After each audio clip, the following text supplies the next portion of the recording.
할아버지가 그랬어요? 장례식장에 나타난 가난한 소녀의 물음에 백만장자 회장 명철의 얼굴이 돌처럼 굳어졌습니다. 숨이 턱 막혔어요. 소녀의 눈을 바라본 명철은 머릿속이 새하얗게 비어갔습니다. 죽은 자신의 아들과 똑 닮은 눈빛이었죠. 그리고 이어지는 소녀의 한마디에 명철은 결국 무너지고 말았습니다. 도대체 이 아이는 누구일까요? 어떻게 이 장소에 오게 된 것일까요? 사연 시작 전 구독과 좋아요를 눌러주시고 어디서 듣고 계신지 댓글 남겨주시면 그곳으로 행운이 가득 깃들기를 바라겠습니다. 차가운 비가 내리는 날이었습니다. 서울의 한 대형 병원 장례식장 특실에는 검은 양복을 입은 사람들로 가득했어요. 화려한 국화꽃이 빼곡히 둘러싼 영정사진 속에는 단정한 양복 차림의 남자가 미소를 짓고 있었습니다. 대한민국 굴지의 재벌 그룹 부회장 최지석, 불과 30대 중반의 나이에 세상을 떠난 사람이었죠. 영정 앞에는 회장 최명철이 꼿꼿하게 서 있었습니다. 60대 후반의 나이에도 불구하고 그의 자세는 한치의 흐트러짐도 없었어요. 다만 평소보다 더 깊어진 주름과 움푹 들어간 눈가가 그의 슬픔을 말해주고 있었죠. 그리고 그의 옆에는 영혼 없는 표정으로 조문객을 맞이하던 며느리 윤정이가 있었습니다. 조문객들이 줄을 지어 들어왔습니다. 정재계 거물들, 고위 공무원들, 언론사 임원들까지 모두가 회장 앞에서 고개를 숙이며 짧은 조의를 표했어요. 삼가 고인의 명복을 빕니다. 회장님. 큰 인재를 잃었습니다. 명철은 그저 작게 고개를 끄덕일 뿐이었습니다. 그의 시선은 계속해서 아들의 영정 사진에 고정되어 있었죠. 마지막으로 본 아들의 모습이 자꾸만 떠올랐어요. 사고 소식을 듣고 병원으로 달려갔을 때 이미 의식을 잃고 누워있던 아들. 의사가 고개를 저으며 시간을 알려주던 그 순간 차가워져가는 아들의 손을 잡고도 아무것도 할 수 없었던 무력감. 장례식장 한쪽 구석에서는 기자들이 카메라를 준비하며 속삭이고 있었습니다. 갑작스러운 교통사고라니 정말 안타깝네요.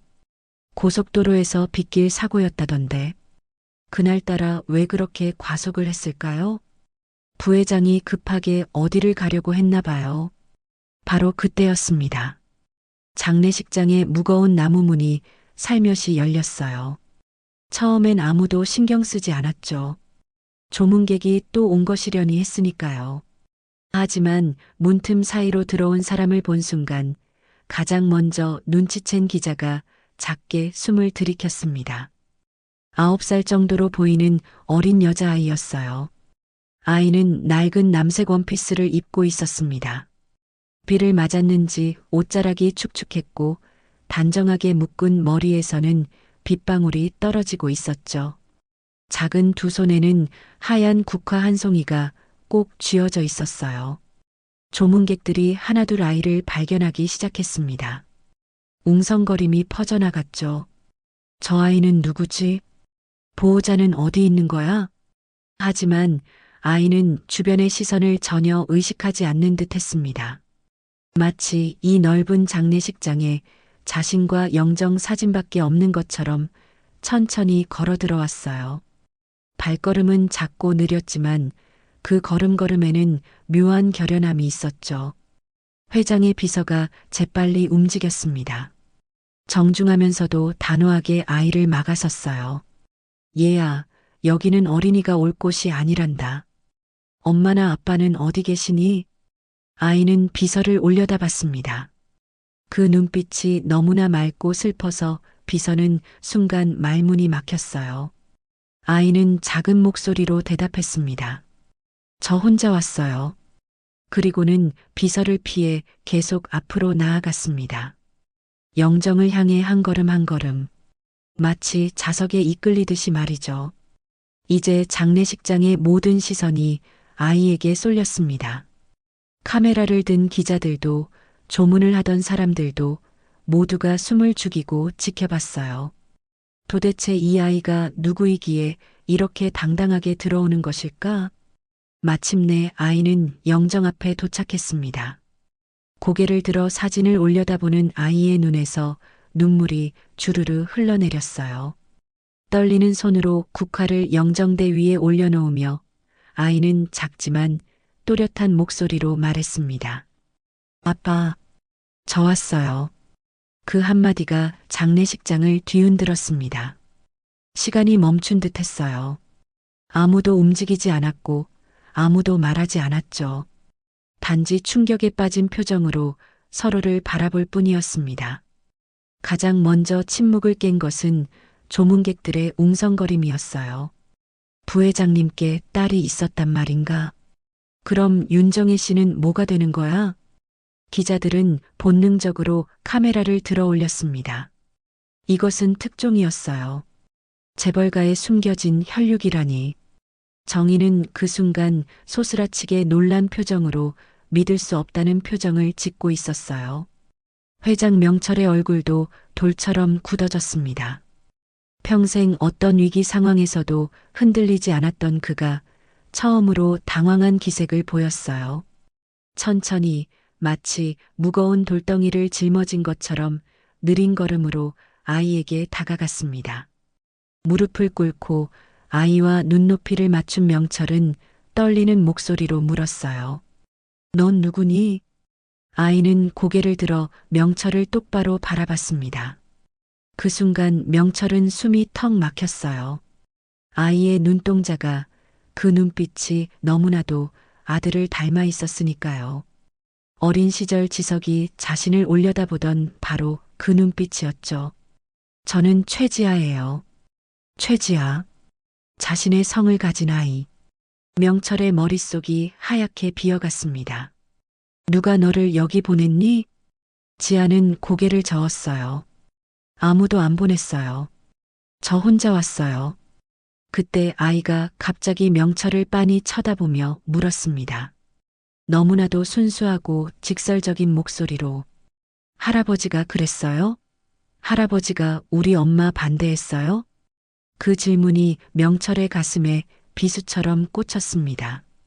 얼굴이 하얗게 질리며 입술이 파르르 떨렸어요. 도대체 이 아이가 뭘 알고 있는 걸까? 누가 이 아이에게 무슨 말을 한 걸까? 바로 그 순간이었습니다. 지아가 손을 들어 눈물을 닦았어요. 그때 아이의 가느다란 손목에서 은빛 팔찌가 반짝였습니다. 작고 섬세한 팔찌였지만 거기에는 분명히 무언가가 새겨져 있었죠. 날카로운 눈을 가진 한 기자가 재빨리 셔터를 눌렀습니다. 플래시가 번쩍하며 그 순간을 포착했어요. 카메라의 고성능 렌즈는 팔찌의 각인까지 선명하게 담아냈죠. 예진, 지석, 지아. 세 사람의 이름이 나란히 새겨져 있었습니다. 명철의 눈동자가 크게 흔들렸어요. 예진. 그 이름을 본 순간 10년 전의 기억이 폭풍처럼 밀려왔습니다. 부모도 없는 가난한 여자, 아들의 미래를 망칠 수 있는 여자라며 쫓아냈던 그 여자. 돈 봉투를 던지며 모욕했던 그 여자의 이름이 거기 있었어요. 예진. 명철이 무의식 중에 그 이름을 중얼거렸습니다. 작은 목소리였지만 고요한 장례에서는 모두에게 들렸죠. 장례식장이 벌집을 쑤신 듯 소란스러워졌습니다. 예진이 누구야? 부회장님의 숨겨진 여자인가? 카메라 플래시가 미친 듯이 터졌습니다. 기자들은 서로 더 좋은 각도를 차지하려고 밀고 당겼어요. 이것은 그냥 특종이 아니었습니다. 재벌가의 스캔들, 숨겨진 혈육, 비밀 연애. 모든 것이 한 번에 터진 대형 사건이었죠. 회장은 여전히 충격에서 벗어나지 못한 채 지아를 바라보고 있었습니다. 이제 자세히 보니 더욱 확실했어요. 이 아이는 지석을 닮았습니다. 눈매도, 코도, 입술의 선도. 무엇보다 그 맑고 선한 기운이 아들과 똑같았어요. 명철은 떨리는 손을 뻗어 지아의 어깨를 잡으려다가 멈췄습니다. 자신에게 그럴 자격이 있을까? 10년 전 그날 자신이 했던 일들이 선명하게 떠올랐어요. 그때의 자신이 얼마나 잔인했는지 이제야 깨달았습니다. 그리고 그 대가로 아들은 평생 불행했고 결국 이렇게 떠나고 말았죠. 지아가 영정 사진을 올려다보며 속삭였어요. 아빠, 보고 싶었어요. 카메라는 계속해서 플래시를 터뜨렸고 사람들의 웅성거림은 점점 커져갔습니다. 하지만 명철의 귀에는 아무것도 들리지 않았어요. 오직 눈앞에 이 작은 아이 자신이 존재조차 몰랐던 손녀만이 보일 뿐이었죠. 정희는 이 자리에 더 이상 있을 수가 없었어요. 흐르는 눈물을 훔치며 입을 틀어막은 채 밖으로 뛰쳐나가 버렸습니다. 그때 회장의 비서가 조심스럽게 다가와 속삭였습니다. 회장님, 일단 아이를. 하지만 명철은 손을 들어 비서를 제지했어요. 그리고는 다시 지아를 바라봤습니다. 너는 정말 지석에 말을 끝맺지 못했어요. 지아는 작은 손으로 명철의 손을 잡았습니다. 차가운 할아버지의 손이 떨리고 있다는 걸 아이도 느꼈어요. 할아버지, 울지 마세요. 그 순수한 위로에 명철의 눈가가 붉어졌습니다. 평생 단 한 번도 남들 앞에서 눈물을 보이지 않았던 그가 처음으로 눈시울을 붉혔어요. 카메라 플래시가 빗발치듯 터지는 가운데 명철의 눈에서 마침내 눈물 한 방울이 떨어졌습니다. 그리고 명철의 눈앞이 아득해졌습니다. 시간이 거꾸로 흐르는 것 같았어요. 10년 전 겨울로 모든 것이 시작된 그때로 돌아가는 듯 했죠. 10년 전 서울의 한 대학가 근처였습니다. 그날도 눈이 내리고 있었어요. 한방눈이 소복이 쌓이는 거리를 지석은 천천히 걸어가고 있었습니다. 당시 20대 중반이었던 그는 회사 일로 지쳐 있었죠. 아버지 명철의 기대에 부응하려고 새벽부터 밤늦게까지 일하는 날들의 연속이었어요. 오늘도 야근이냐? 친구가 전화로 물었지만 지석은 쓴웃음만 지을 뿐이었습니다. 미안, 다음에 보자. 전화를 끊고 나니 더욱 공허했어요. 돈도 많고 능력도 있지만 정작 마음을 나눌 사람은 없었죠. 그때 지석의 눈에 작은 서점 하나가 들어왔습니다. 책방 겨울나무라는 간판이 따뜻해 보였어요. 무작정 들어간 서점은 아담했습니다. 나무 선반에 빼곡히 꽂힌 책들, 은은한 조명, 그리고 구석에서 들려오는 잔잔한 음악. 마치 다른 세계에 온 것 같은 평온함이 있었죠. 계산대에는 한 여자가 앉아 있었습니다. 긴 머리를 한쪽으로 넘긴 채 책을 읽고 있던 그녀는 손님이 들어온 줄도 모르는 듯 했어요. 베이지색 스웨터를 입은 모습이 편안해 보였고 책에 집중한 표정이 진지했죠. 지석은 잠시 그녀를 바라봤습니다. 뭔가 모를 끌림이 있었어요. 화려하지도 않고 특별히 아름답지도 않았지만 그녀에게서 나오는 고요한 분위기가 마음을 편안하게 했죠. 저기요. 지석이 조심스럽게 말을 걸자 여자는 깜짝 놀라며 고개를 들었습니다. 아, 죄송해요. 손님이 오신 줄 몰랐어요. 수줍게 웃는 그녀의 모습에 지석도 미소를 지었습니다. 괜찮아요. 무슨 책을 그렇게 열심히 읽으셨길래? 여자는 책 표지를 보여주며 대답했어요. 어린 왕자예요. 아무리 읽어도 질리지 않는 책이죠. 그 순간 지석의 가슴이 뛰었습니다. 어린 왕자는 그가 어릴 때 가장 좋아했던 책이었거든요. 하지만 아버지는 그런 책은 쓸데없다며 경영서적만 읽으라고 했었죠. 저도 그 책 좋아해요. 특히 여우가 나오는 부분이요. 여자의 눈이 반짝였습니다. 정말요? 가장 중요한 것은 눈에 보이지 않는다는 그 부분이요? 두 사람은 자연스럽게 책 이야기를 나누기 시작했어요. 처음 만난 사이였지만 마치 오래전부터 알던 사람처럼 편안했죠. 그날 이후로 지석은 자주 그 서점을 찾았습니다. 처음엔 책을 사러 간다는 핑계였지만 사실은 그녀를 보고 싶어서였어요. 그녀의 이름은 박예진이었습니다. 23살 대학을 갓 졸업하고 아르바이트로 서점에서 일하고 있었죠. 저는 고아원에서 자랐어요. 어느 날 예진이 조용히 말했습니다. 보통 사람들은 그런 얘기를 들으면 동정하거나 불편해하는데 지석은 달랐어요. 힘드셨겠네요. 네, 하지만 덕분에 강해졌어요. 그리고 책이 있어서 외롭지 않았고요. 예진의 미소에는 슬픔보다는 강인함이 있었습니다. 혼자 힘으로 대학까지 졸업하고 당당하게 살아가는 모습이 아름다웠어요. 시간이 흐르면서 두 사람은 점점 가까워졌습니다. 퇴근 후 함께 저녁을 먹고 주말엔 영화를 보러 가고 때로는 한강을 걸으며 이런저런 이야기를 나눴죠.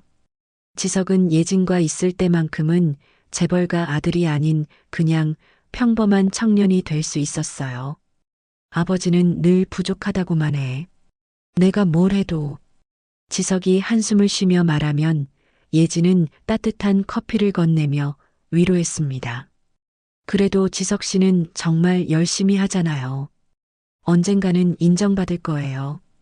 부모님 기대에 부응하는 것도 중요하지만 자기 자신을 위해 사는 것도 중요해요. 예진은 지석의 손을 살짝 잡았어요. 그런 예진이 지석에겐 유일한 안식처였습니다. 하지만 행복은 오래가지 못했어요. 어느 날 명철의 비서가 지석을 찾아왔습니다. 회장님께서 부르십니다.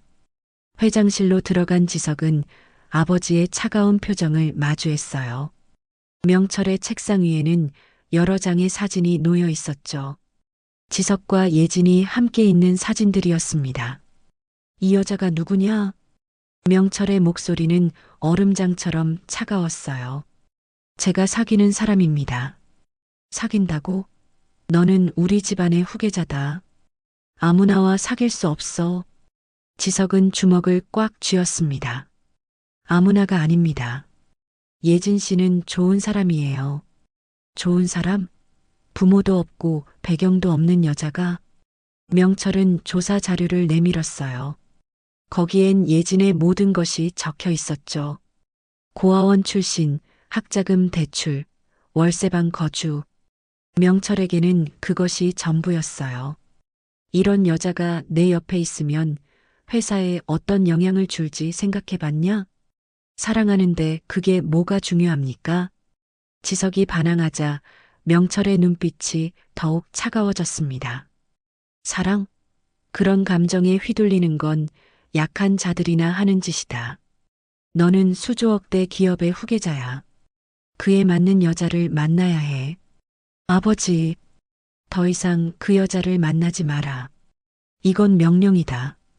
지석은 분노로 떨었지만 아버지의 단호한 표정에 더 이상 대들 수 없었어요. 그날 밤 그는 예진에게 전화를 걸었습니다. 오늘은 못 만날 것 같아. 회사 일이 있어서. 괜찮아요. 일 끝나고 푹 쉬세요. 예진의 따뜻한 목소리에 지석은 가슴이 아팠습니다. 그 후로도 지석은 몰래 예진을 만났어요. 하지만 명철의 감시는 점점 심해졌죠. 회사 보안팀이 지석을 미행했고 모든 행적이 보고되었습니다. 그러던 어느 날 예진이 먼저 눈치를 챘어요. 요즘 누가 우리를 따라다니는 것 같아요. 서점에서 만난 두 사람은 불안한 표정으로 서로를 바라봤죠. 그리고 오늘 낯선 사람이 와서 이것저것 물어봤어요. 제가 누구인지, 지석 씨와 무슨 사이인지. 지석은 예진의 손을 꼭 잡았습니다. 미안해. 아버지가 우리 사이를 반대하고 계셔. 예진의 얼굴이 창백해졌어요. 그럼 우리는 걱정하지 마. 내가 설득할게. 시간이 좀 걸리더라도 꼭 인정받을 거야. 하지만 지석의 다짐은 지켜지지 못했습니다. 며칠 후 예진이 일하는 서점으로 고급 세단이 멈췄습니다. 검은 양복의 경호원들이 먼저 내리고 마지막으로 명철이 내렸어요. 재벌 회장이 직접 이런 작은 서점을 찾는 것은 처음이었죠. 서점 안에 손님들이 놀란 눈으로 바라보는 가운데 명철은 천천히 예진에게 다가갔습니다. 박예진 씨죠? 예진은 긴장한 표정으로 고개를 끄덕였어요. 잠깐 이야기 좀 합시다. 근처 호텔 라운지로 자리를 옮긴 명철은 예진을 차갑게 바라봤습니다. 그리고 두툼한 봉투를 테이블 위에 던졌어요. 얼마면 되겠소? 1억? 2억? 예진은 떨리는 목소리로 물었습니다. 무슨 말씀이신지. 내 아들에게서 떨어지는 값이요. 당신 같은 여자가 아들 곁에 있는 걸 용납할 수 없소. 저 같은 여자요? 명철의 눈빛이 더욱 날카로워졌어요. 부모도 없고 집안도 없고 가진 것도 없는 여자. 고아원 출신이라면서 내 아들은 그런 당신과는 격이 맞지 않소. 예진의 얼굴이 창백해졌습니다. 하지만 그녀는 떨리는 손으로 봉투를 밀어냈어요. 전 지석 씨를 돈 때문에 만나는 게 아니에요. 그럼 뭐 때문이요? 사랑? 그런 감상적인 소리는 집어치우시오. 당신이 진정 지석을 생각한다면 떠나야 해. 당신 때문에 그 아이가 모든 걸 잃게 될 거요. 명철은 일어서며 마지막 경고를 했습니다. 이 돈을 받고 깨끗이 사라지시오. 거절한다면 당신이 일하는 서점도 살고 있는 집도 모든 걸 잃게 될 거요. 내겐 그럴 힘이 있소. 예진은 눈물을 참으며 고개를 숙였어요. 사랑하는 사람을 위해서라도 물러나야 한다는 걸 알았죠. 일주일 안에 사라지시오. 그리고 다시는 내 아들 앞에 나타나지 마시오. 명철이 떠난 후 예진은 한참을 그 자리에 앉아 있었습니다. 봉투는 그대로 테이블 위에 남겨둔 채로 그날 밤 예진은 지석에게 마지막 전화를 했어요. 지석 씨, 우리 그만 만나요. 갑자기 무슨 소리야? 생각해봤는데 우리는 너무 다른 세계의 사람인 것 같아요. 미안해요. 그리고 전화를 끊었습니다. 지석이 아무리 다시 전화해도 받지 않았어요. 다음 날 예진은 흔적도 없이 사라졌습니다. 지석은 미친 듯이 그녀를 찾아다녔어요. 서점도 월세방도 모든 곳을 뒤졌지만 예진은 없었죠. 일주일 후 명철은 아들을 불렀습니다. 그 여자가 결국 돈을 받고 떠났다. 무슨 소리십니까? 명철은 차갑게 웃으며 거짓말을 했어요. 내가 돈을 줬더니 덥석 받고는 잠적했어. 결국 너를 돈으로 본 거지. 거짓말. 예진이는 그런 사람이 아니에요. 그럼 왜 흔적도 없이 사라졌겠나? 생각해봐라. 고아 출신이 재벌가 아들을 만나면 뭘 바라겠나? 지석은 믿고 싶지 않았지만 예진이 정말로 사라진 것은 사실이었어요. 아무리 찾아도 나타나지 않는 그녀. 혹시 정말로 그런 생각이 들자 지석의 가슴이 무너져 내렸습니다. 이제 정신 차렸으면 좋겠구나. 세상엔 믿을 사람이 없다. 특히 돈 앞에서는 말이다. 명철은 만족스러운 표정으로 아들을 보냈어요. 그날 이후 지석은 변했습니다. 사랑을 믿지 않게 되었고 사람을 믿지 않게 되었어요. 그저 아버지가 시키는 대로 살아가는 인형이 되었죠. 하지만 진실은 달랐습니다. 예진은 돈을 받지 않았어요. 그저 사랑하는 사람을 위해 스스로 물러난 것뿐이었죠. 명철의 거짓말이 두 사람의 운명을 완전히 바꿔놓은 거였습니다. 지석은 껍데기만 남은 사람처럼 살았습니다. 매일 회사와 집만 오가며 기계처럼 일했어요. 눈빛은 공허했고 한때 따뜻했던 미소는 사라진 지 오래였죠. 동료들은 지석이 변했다고 수군거렸지만 아무도 그 이유를 묻지 못했습니다. 지석아, 언제까지 그렇게 살 거니? 어머니가 걱정스러운 눈빛으로 아들을 바라봤어요. 하지만 지석은 그저 건성으로 대답할 뿐이었죠. 괜찮아요, 어머니. 괜찮긴 뭐가 괜찮아. 밥도 제대로 안 먹고 잠도 못 자고. 그런 지석을 보며 명철은 속으로 만족했습니다. 시간이 지나면 다 잊을 거라고, 그리고 자신이 준비한 여자와 결혼하면 모든 게 제자리를 찾을 거라고 생각했죠. 예진이 사라진 지 6개월이 지난 어느 날이었습니다. 오늘 저녁 중요한 자리가 있다. 정장 차려입고 나와라. 명철의 명령에 지석은 무기력하게 고개를 끄덕였어요. 어차피 거부해도 소용없다는 걸 알았으니까요. 그날 저녁 고급 호텔의 프라이빗 룸에는 두 가문의 사람들이 모여 있었습니다. 맞은편에는 정치계 거물인 윤 의원과 그의 딸 정희가 앉아 있었죠. 윤정희는 명문대를 졸업하고 해외 유학까지 다녀온 엘리트였습니다. 세련된 검은 드레스를 입은 그녀는 아름답고 우리 정희는 재벌가 며느리로 손색이 없을 겁니다. 윤 의원이 자랑스럽게 말했고 명철도 만족스러운 표정으로 화답했어요. 우리 지석이도 훌륭한 남편이 될 겁니다. 두 아버지가 자녀들의 결혼을 논의하는 동안 정희는 조심스럽게 맞은편의 남자를 훔쳐봤습니다. 잘생긴 외모, 명문가 집안, 능력까지. 겉으로는 완벽한 신랑감이었죠. 어쩌면 하는 작은 기대가 생겼어요. 하지만 지석은 시선조차 주지 않았습니다.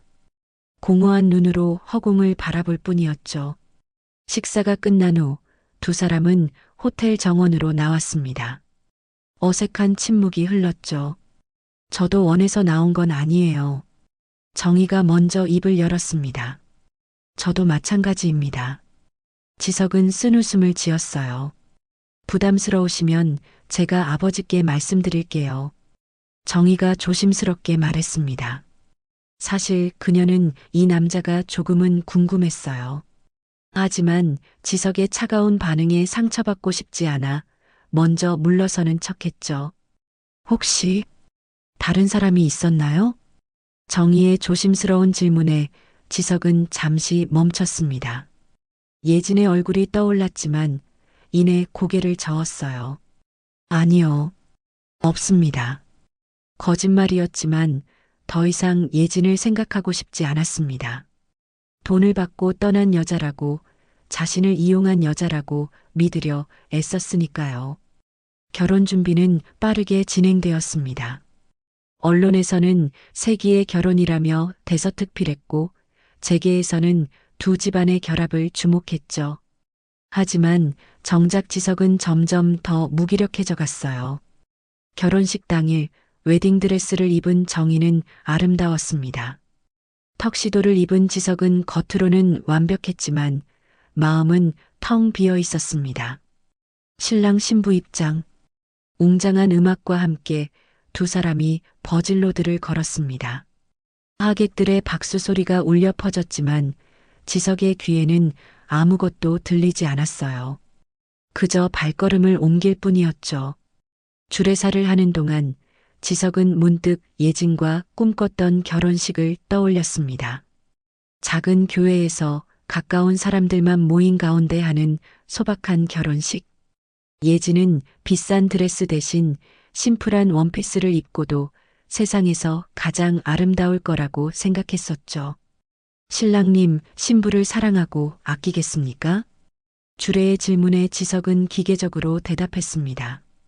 네. 그것은 맹세가 아니라 그저 대답일 뿐이었어요. 결혼 후 두 사람은 한남동의 고급 빌라에서 살게 되었습니다. 넓은 집, 화려한 가구, 모든 게 완벽했지만 그곳엔 온기가 없었어요.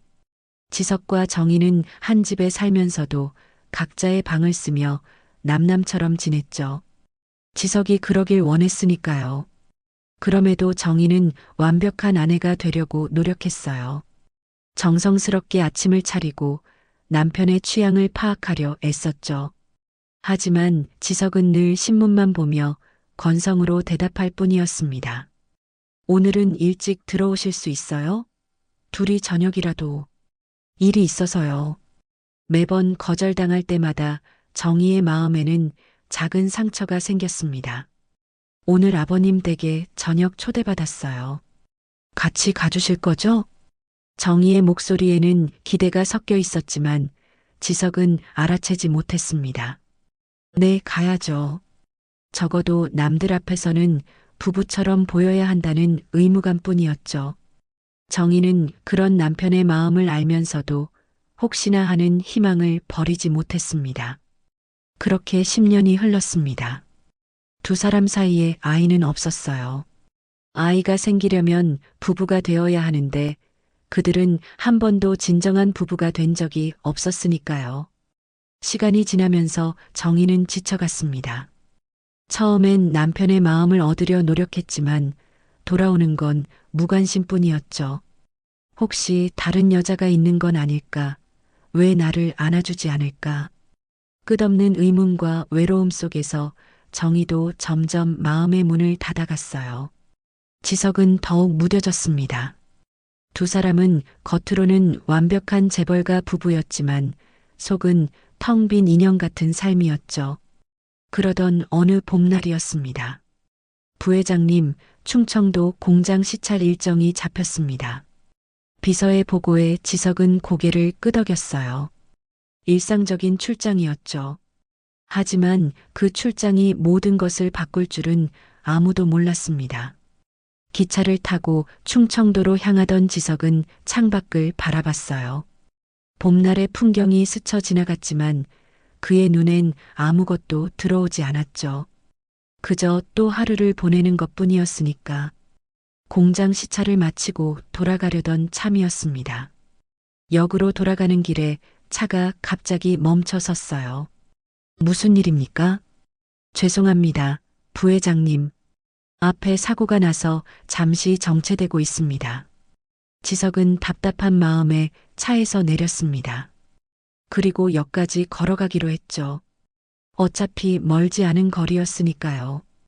역 앞 광장에는 작은 시장이 열려 있었습니다. 지방의 소박한 풍경이 정겨웠어요. 과일 가게, 떡집, 잡화점들이 줄지어 있었죠. 지석은 무심코 그 사이를 걸었습니다. 그때였어요. 감사합니다. 또 오세요. 익숙한 목소리에 지석의 발걸음이 멈췄습니다. 설마 하는 마음으로 고개를 돌렸죠.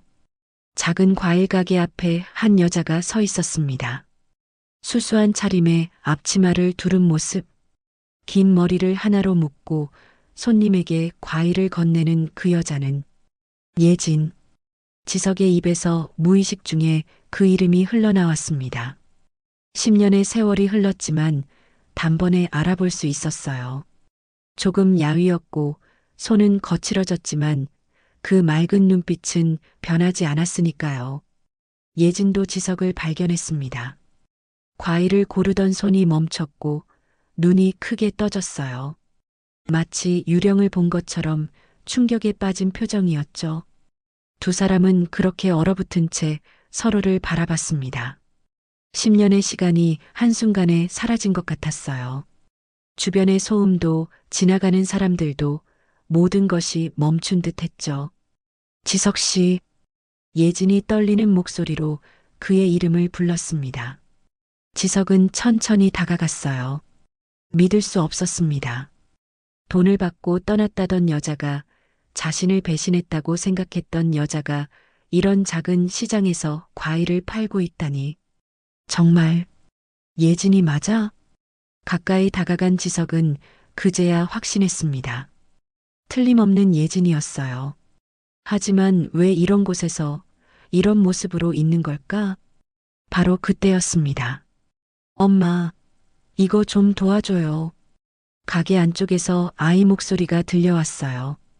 그리고 작은 여자아이 하나가 무거운 과일 상자를 들고 나타났죠. 지석의 시선이 아이에게로 향했습니다. 그 순간 그는 숨이 멎는 듯 했어요. 아이의 얼굴에서 자신의 어린 시절이 보였으니까요. 똑같은 눈매, 똑같은 코, 심지어 미소 짓는 모습까지. 아이가 지석이 말을 잇지 못하자 예진은 황급히 아이를 가게 안으로 들여보냈습니다. 지아야, 안에 들어가 있어. 지아. 그 이름을 듣는 순간 지석의 가슴이 미친 듯이 뛰기 시작했어요. 부회장님, 기차 시간이 다 됐습니다. 그 순간 비서의 목소리가 들렸습니다. 흔들리던 눈빛의 예진은 눈을 꼭 감고는 가게 안으로 들어가 버렸죠. 지석은 역으로 향하는 몇 걸음 동안 몇 번이고 뒤를 돌아보았지만 가게 문은 여전히 굳게 닫혀 있었습니다. 지석은 회사로 돌아왔지만 마음은 여전히 그 작은 시장에 남아 있었습니다. 예진의 놀란 얼굴, 그리고 무엇보다 자신을 닮은 그 아이의 모습이 계속 떠올랐어요. 밤새 뒤척이며 생각했죠. 설마 정말로 내 아이일까? 일주일 후 지석은 다시 충청도로 향했습니다. 부회장님, 지난주에 이미 공장 시찰은 끝나지 않았습니까? 비서의 의아한 질문에 지석은 차갑게 대답했어요. 추가로 확인할 게 있어서 그래. 신경 쓰지 마. 기차를 타고 가는 내내 지석의 가슴은 두근거렸습니다. 10년 만에 느끼는 설렘이었죠. 아니, 어쩌면 두려움에 가까웠을지도 몰라요. 역에 도착한 지석은 곧장 그 과일 가게로 향했습니다. 예진은 오늘도 그곳에서 과일을 팔고 있었어요. 지석을 발견한 그녀의 얼굴이 굳어졌죠.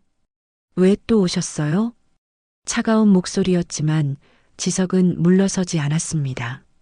얘기 좀 하자, 예진아. 할 얘기 없어요. 당신은 이미 결혼했잖아요. 행복하게 사세요. 예진은 고개를 돌렸습니다.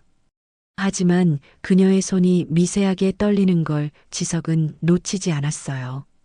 그 아이, 내 아이 맞지? 직설적인 질문에 예진의 몸이 흠칫했습니다.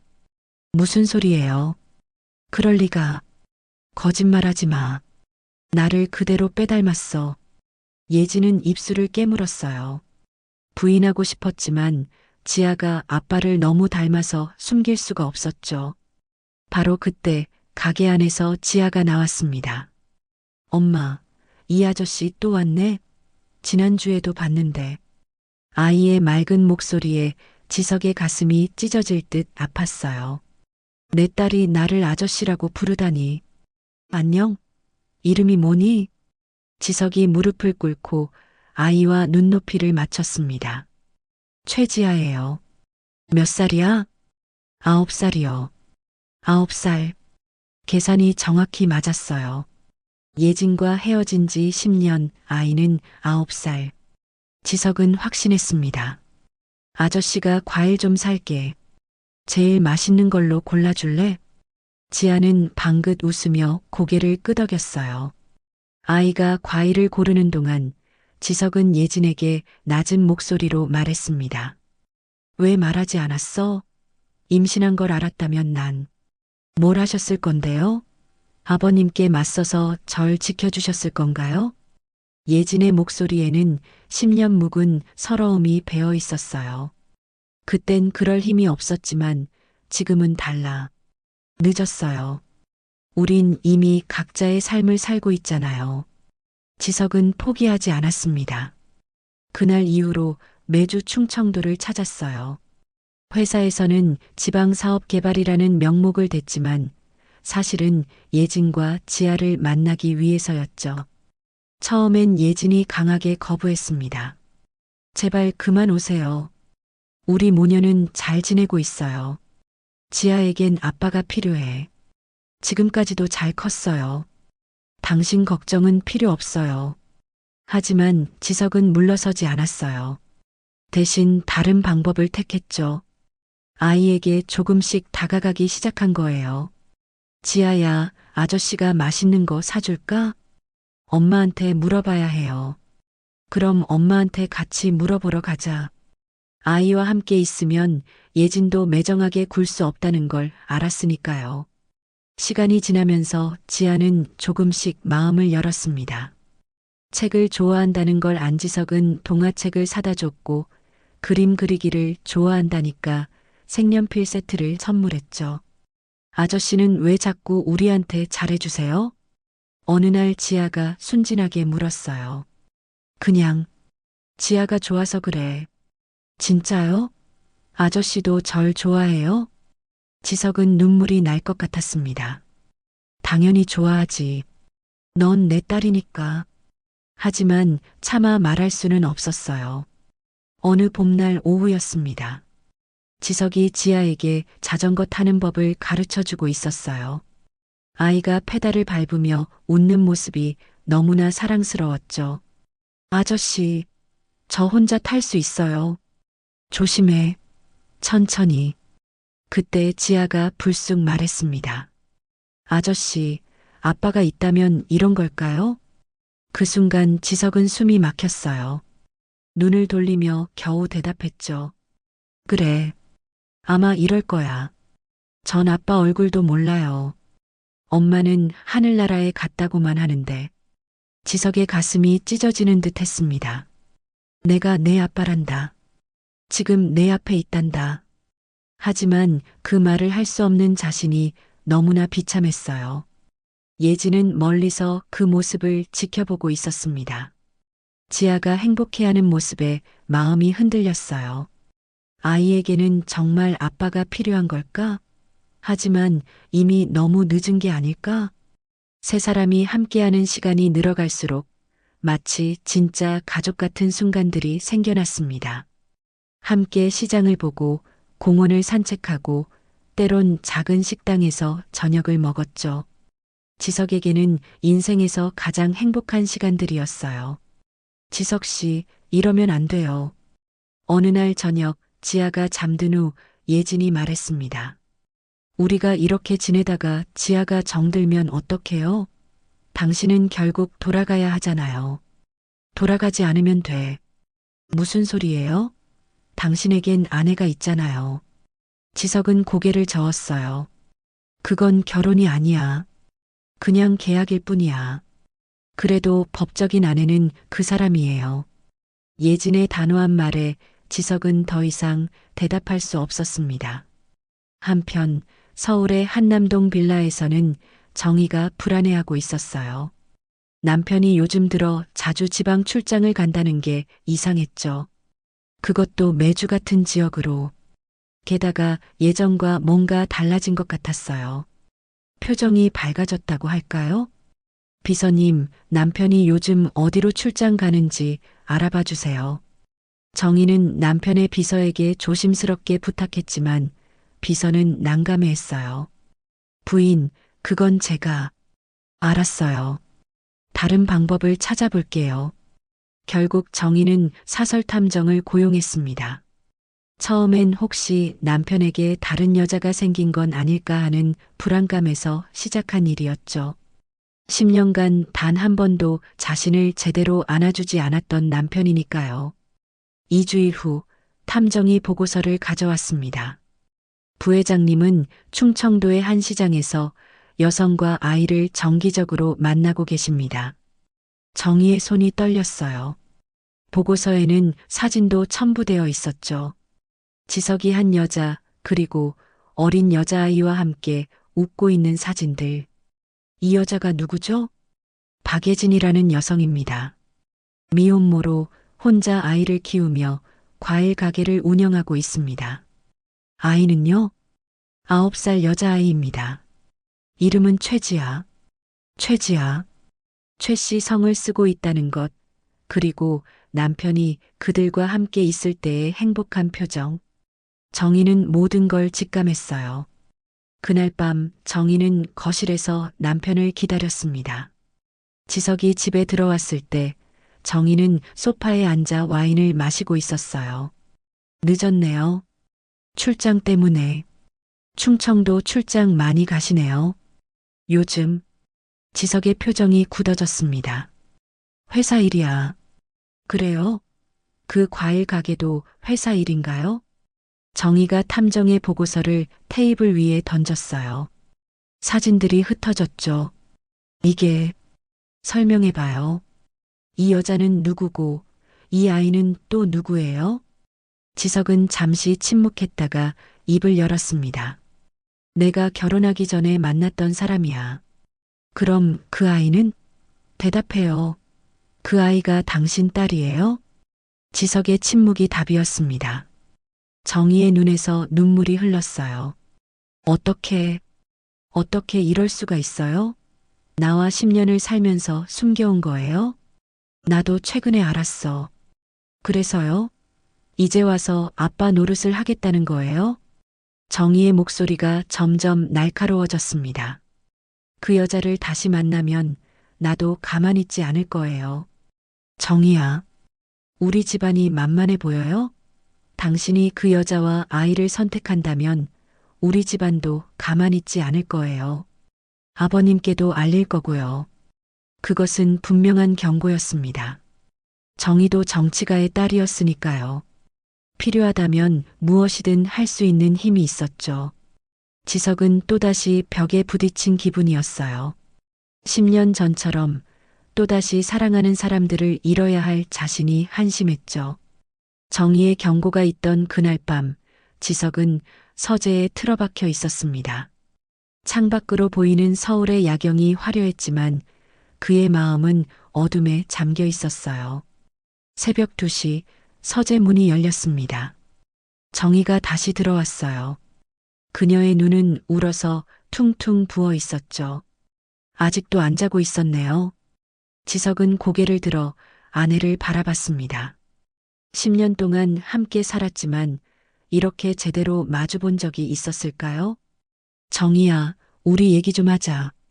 정희는 지석 맞은편에 앉았어요. 두 사람 사이에는 무거운 침묵이 흘렀죠.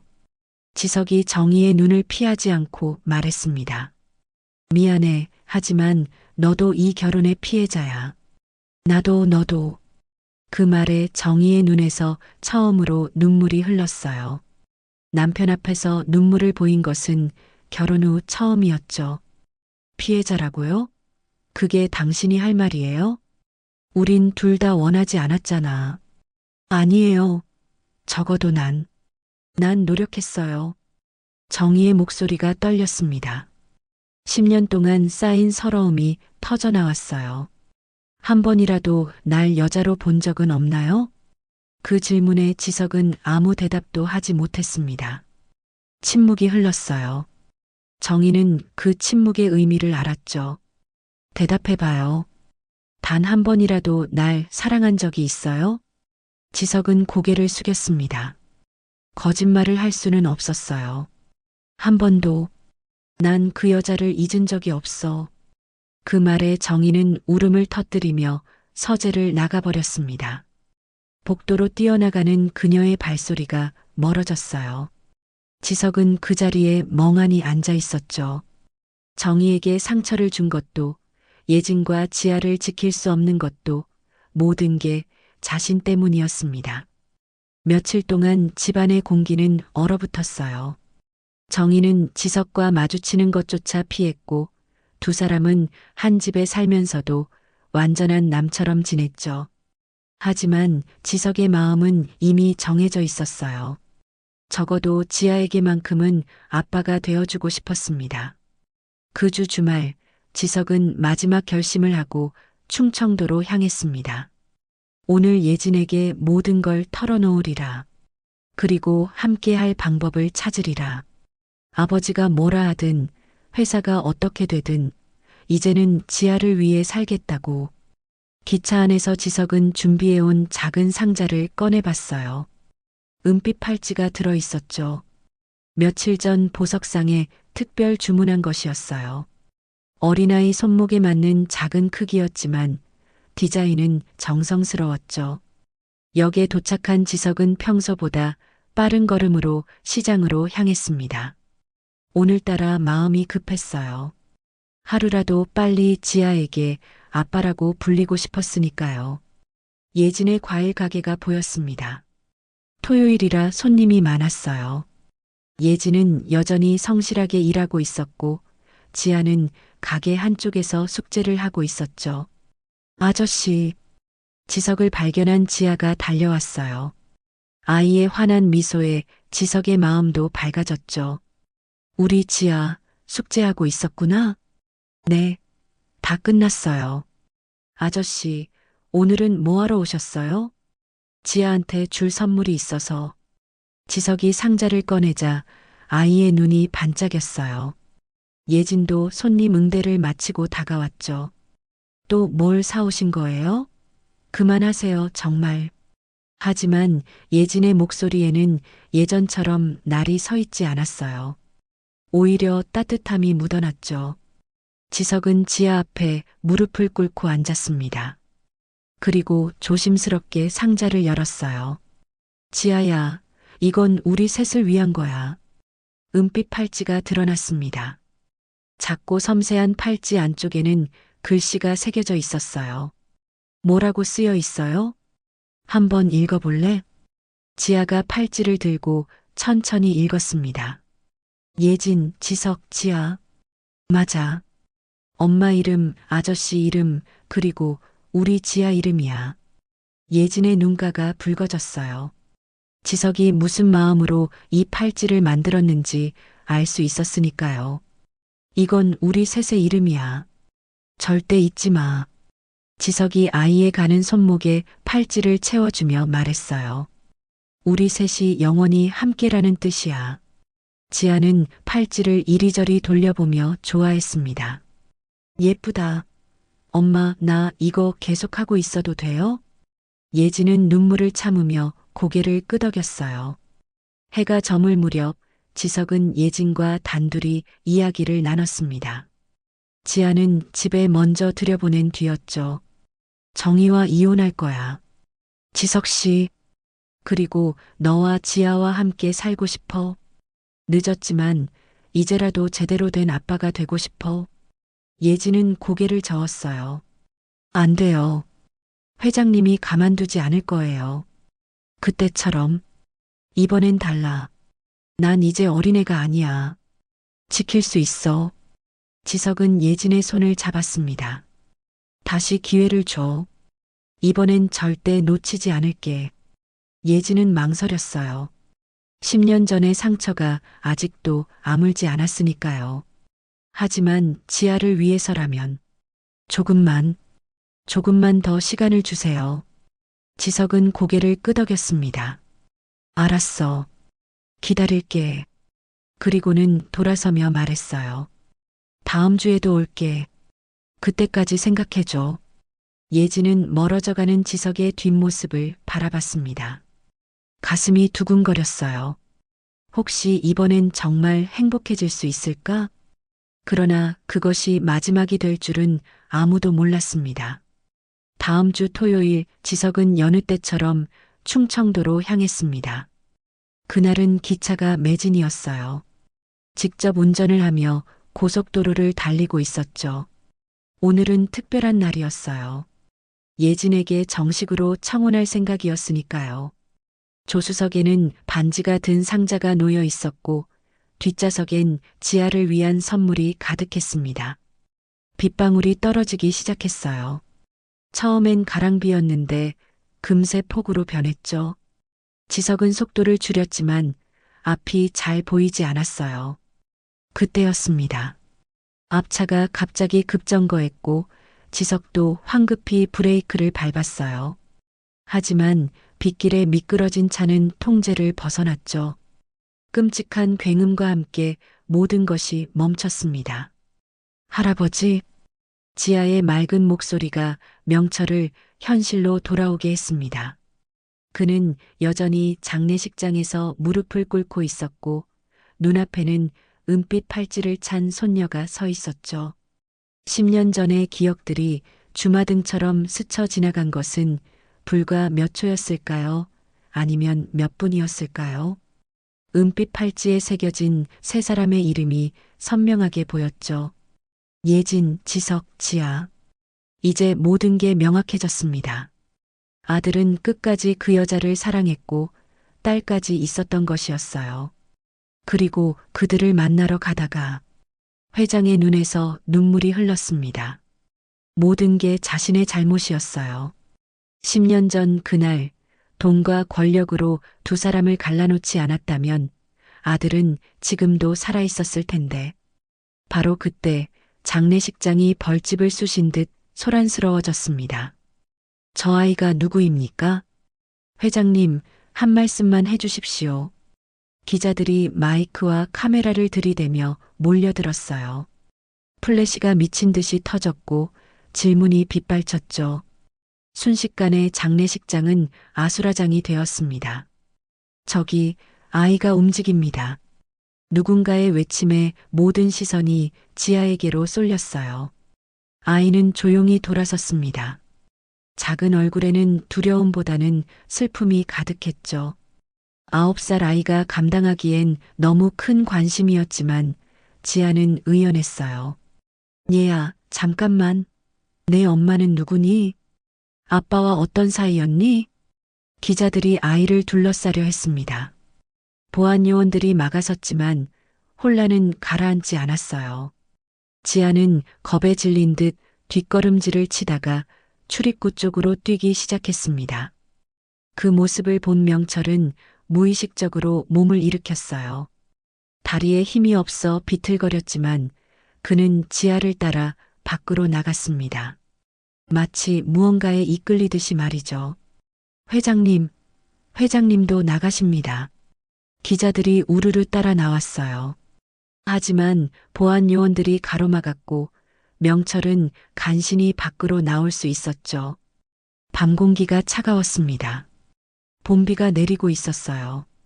가로등 불빛에 비친 빗방울이 하얗게 빛났죠. 명철은 숨을 헐떡이며 주위를 둘러봤습니다. 지아는 어디로 간 걸까? 그때였어요. 장례식장 입구에서 조금 떨어진 곳, 가로등 아래에 한 여자가 서 있었습니다. 우산도 없이 비를 맞고 있는 여인. 수수한 검은 옷차림에 두 손을 가지런히 모은 채 장례식장을 바라보고 있었어요. 빗물인지 눈물인지 그녀의 얼굴은 젖어 있었죠. 지아가 그 여자에게로 뛰어갔습니다. 엄마. 아이가 여자의 품에 안기는 모습을 본 순간 명철은 멈춰 섰어요. 그녀였습니다. 10년 전 돈 봉투를 던지며 모욕했던 그 여자. 아들의 첫사랑이자 유일한 사랑이었던 박예진. 세월이 흘렀지만 명철은 단번에 알아볼 수 있었어요. 조금 야위었고 고생의 흔적이 역력했지만 그 맑은 눈빛만은 변하지 않았으니까요. 아니, 어쩌면 더 강해진 것 같았습니다. 혼자 아이를 키우며 살아온 세월이 그녀를 더 단단하게 만든 것처럼 예진도 명철을 발견했습니다. 두 사람의 시선이 빗속에서 마주쳤어요. 10년의 세월을 뛰어넘어 그날의 기억이 생생하게 되살아났죠. 명철의 입술이 떨렸습니다. 그럼 이 아이는 진짜 말을 끝맺지 못했어요. 이미 손녀라는 걸 깨닫고 있었지만 직접 확인하는 것은 또 다른 충격이었으니까요. 예진은 대답 대신 고개를 숙였습니다. 그리고 눈물을 흘렸어요. 10년 동안 참았던 눈물이었죠. 혼자 아이를 낳고 혼자 키우며 아이가 아빠를 그리워할 때마다 참았던 눈물. 그리고 오늘 사랑했던 사람의 장례식장 앞에서 흘리는 눈물. 엄마, 왜 울어요? 지아가 걱정스럽게 엄마의 얼굴을 올려다봤어요. 아니야, 괜찮아. 비 때문에 그래. 예진이 아이의 머리를 쓰다듬으며 겨우 미소를 지었습니다. 명철은 한 발 한 발 다가갔어요. 다리가 떨렸지만 멈출 수 없었죠. 가까이서 본 예진의 얼굴에는 고생의 흔적이 역력했습니다. 거칠어진 손, 수척한 얼굴, 하지만 아이를 보는 눈빛만은 따뜻했어요. 왜 말하지 않았소? 명철의 목소리가 떨렸습니다. 아이가 있다는 걸 알았다면 뭐가 달라졌을까요? 예진의 목소리는 담담했어요. 원망도 분노도 없었죠. 그저 지친 사람의 목소리였습니다. 회장님은 그때도 저희를 인정하지 않으셨을 거예요. 오히려 아이까지 불행하게 만들었겠죠. 명철은 반박할 수 없었습니다. 그녀의 말이 맞았으니까요. 10년 전의 자신이라면 분명 그랬을 거예요. 그래도 지석은 알아야 했소. 아이 아버지니까. 그 말에 예진의 눈에서 또다시 눈물이 흘렀어요. 알고 있었어요. 몇 달 전에 우연히 만났고, 그때부터 매주 오셨죠. 아이와 정도 많이 들었고요. 명철의 가슴이 찢어지는 듯 했습니다. 아들이 마지막 몇 달 동안 얼마나 행복했을까. 그리고 얼마나 괴로웠을까. 그래서 매주 충청도로. 네. 어제도 오기로 했는데. 예진의 목소리가 끊겼어요. 더 이상 말을 잇지 못하고 흐느꼈죠. 명철은 무릎을 꿇었어요. 재벌 회장의 자존심 따위는 이미 중요하지 않았죠. 그는 떨리는 손을 뻗어 지아의 작은 손을 잡았습니다. 미안하다. 할아버지가 미안하다. 지아는 영문을 모른 채 할아버지를 바라봤어요. 왜 미안해요? 할아버지가 엄마 반대해서요? 그 순수한 질문에 명철은 대답할 수 없었습니다. 어떻게 설명할 수 있을까요? 자신의 완고함과 편견 때문에 이 아이가 아버지 없이 자라야 했다는 것을, 그리고 이제는 영영 아버지를 만날 수 없게 되었다는 것을. 비는 점점 세차게 내렸습니다. 세 사람은 그렇게 빗속에 있었어요. 할아버지와 엄마와 딸. 한 번도 함께한 적 없었지만 이제는 슬픔으로 연결된 세 사람. 들어가세요, 회장님. 감기 걸리십니다. 예진이 조용히 말했어요. 당신들은? 저희는 이제 가야 해요. 가면 안 돼요. 명철이 다급하게 외쳤습니다. 이대로 보낼 수 없소. 내 손녀잖소. 지석의 딸이잖소. 예진은 쓸쓸하게 웃었어요. 이제 와서 손녀라고 하시는군요. 10년 전엔 우리 같은 사람은 가문에 어울리지 않는다고 하셨는데 그 말 한마디가 비수처럼 명철의 가슴을 찔렀습니다. 미안하오. 정말 미안하오.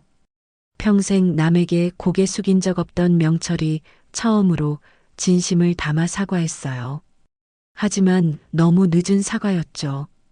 회장님의 사과는 필요 없어요. 다만 예진이 지아를 내려다봤습니다. 이 아이에게 아빠는 하늘나라로 갔다고 했었는데 이제 정말 그렇게 되어버렸네요. 멀리서 기자들의 웅성거림이 들려왔습니다. 곧 이곳도 발견될 거예요. 예진은 지아의 손을 잡고 돌아섰습니다. 잠깐 기다리시오. 명철이 간절하게 불렀지만 예진은 멈추지 않았어요.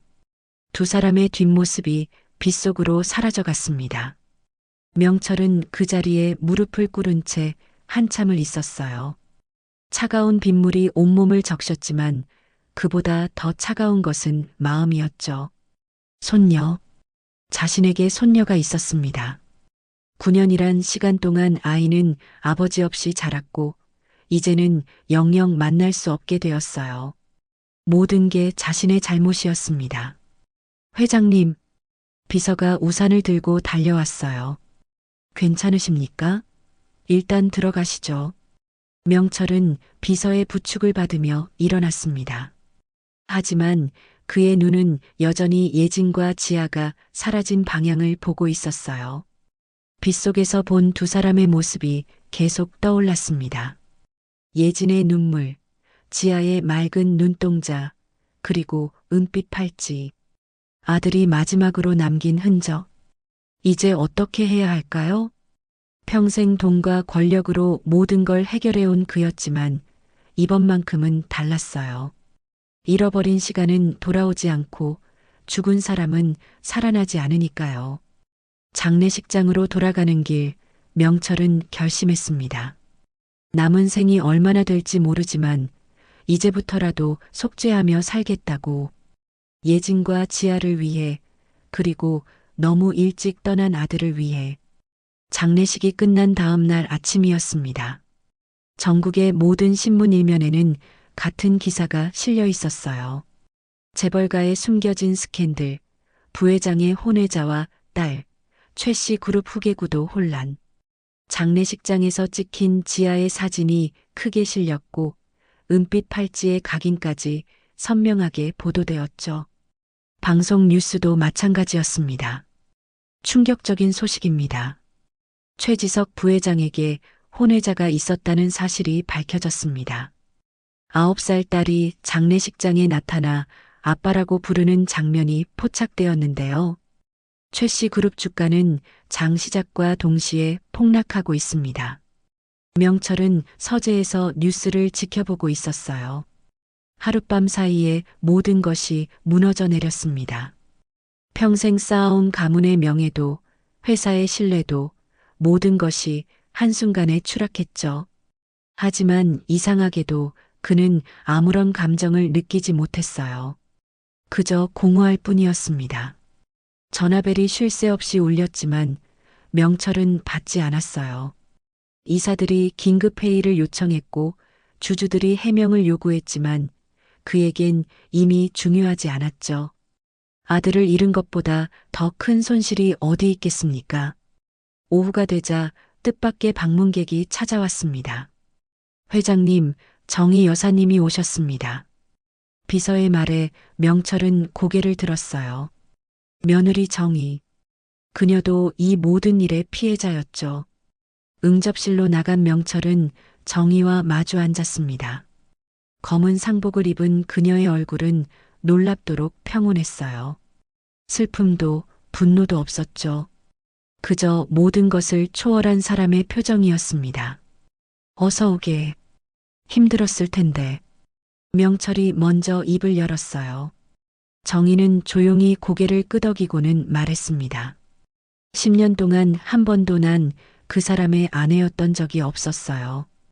담담한 목소리였지만 그 속에는 깊은 허무가 배어 있었어요.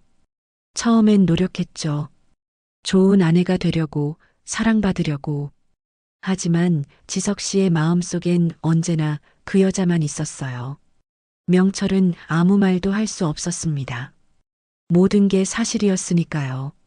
알고 계셨나요? 매주 충청도로 출장을 간다던 것이 사실은 그 여자와 아이를 만나러 간 거였다는 걸 장례식장에서 알았네. 정희가 쓸쓸하게 웃었어요. 전 얼마 전부터 알고 있었어요. 탐정을 고용해서 알아냈죠. 그리고 경고했어요. 그만 만나라고. 그녀의 눈에는 슬픔보다 허무가 가득했습니다. 하지만 그는 멈추지 않았어요. 오히려 더 자주 갔죠. 마지막 날도. 아마 그들을 만나러 가던 길이었겠죠. 명철은 고개를 숙였습니다. 아들이 얼마나 간절했을까. 죽음도 막지 못할 만큼. 정희가 가방에서 서류를 꺼냈어요. 아버님을 위한 정략 결혼은 여기서 끝내는 걸로 하죠. 서류를 펼쳐보니 투자 철회 통지서였습니다. 저희 집안의 모든 투자금을 빼겠습니다. 더 이상 이 관계를 유지할 이유가 없으니까요. 그것은 곧 회사의 위기를 의미했어요. 정희 집안의 자금은 회사 운영에 큰 비중을 차지하고 있었으니까요. 하지만 명철은 만류하지 않았습니다. 그럴 자격이 없었어요. 미안하네. 자네도 피해자였는데. 정희는 천천히 일어났습니다. 피해자라는 말은 이제 그만 듣고 싶어요. 전 이제 제 삶을 찾아가려고 해요. 그녀는 마지막 인사를 남기고 떠났습니다. 부디 행복하시길 바라요, 아버님. 그리고 문 앞에서 정희가 돌아봤어요. 그 아이는 죄가 없어요. 부디 아이만은 상처받지 않게 해주세요. 문이 닫히고 정희의 발소리가 멀어졌습니다. 명철은 한참을 그 자리에 앉아 있었어요. 모든 것이 무너져 내리는 소리가 들리는 듯했죠. 회사도, 가문도, 명예도. 하지만 그것들이 뭐가 중요할까요? 아들은 이미 돌아오지 않는데. 해가 저물고 밤이 찾아왔습니다. 집안은 고요했어요. 하인들도 모두 물러가고 텅 빈 대저택에는 명철 혼자만 남았죠. 그는 오랫동안 망설이다가 2층으로 올라갔습니다. 아들의 방이었어요. 문을 여는 순간 시간이 멈춘 듯 했습니다. 모든 것이 그대로였어요. 깔끔하게 정돈된 책상, 옷장에 걸린 양복들, 침대 위에 베개까지 마치 주인이 곧 돌아올 것처럼 명철은 천천히 방 안으로 들어갔습니다. 책상 위에는 업무 서류들이 가지런히 놓여 있었고 벽에는 가족 사진이 걸려 있었어요. 하지만 그 어디에도 행복한 표정은 없었죠. 정희와 함께 찍은 사진에서조차 지석의 눈은 공허했습니다. 서랍을 열어보았어요. 그리고 그는 숨이 멎는 듯 했습니다. 서랍 깊숙한 곳에 수십 장의 편지가 있었어요. 모두 구겨지고 접혀 있었지만 소중하게 보관되어 있었죠. 편지를 꺼내보니 봉투엔 수신인 이름만 적혀 있었습니다. 예진에게. 떨리는 손으로 한 장을 펼쳤어요. 잉크가 번진 글씨가 애처롭게 남아 있었죠. 예진아, 보고 싶다. 오늘도 내 생각을 하며 하루를 보냈어. 어디에 있든 잘 지내길. 내가 널 찾을 때까지 나를 잊지 말아줘. 날짜를 보니 10년 전이었습니다. 예진이 사라지고 얼마 되지 않았을 때였죠. 또 다른 편지를 펴봤어요. 오늘 아버지를 따라 선자리에 나갔어. 예쁜 사람이었지만 내가 아니었어. 미안해. 너를 잊으려 해도 잊을 수가 없어. 그리고 또 다음 편지를 폈습니다. 결혼했어. 아버지가 원하는 대로. 하지만 난 여전히 내 생각뿐이야. 이런 내가 비겁하고 못났지? 미안해. 편지는 계속되었어요. 오늘도 내가 일하던 서점에 갔어. 다른 사람이 있더라. 혹시나 했는데. 너는 어디로 간 거니? 아내가 임신했으면 좋겠다고 했어. 하지만 난 내가 아닌 사람과의 아이를 가질 수가 없어. 가끔 내가 행복하게 살고 있을까 생각해. 누군가 좋은 사람을 만나서 결혼했을까? 그런 상상을 하면 미칠 것 같아. 편지를 읽어 내려가는 명철의 눈에서 눈물이 흘렀습니다. 아들이 얼마나 괴로웠을까요?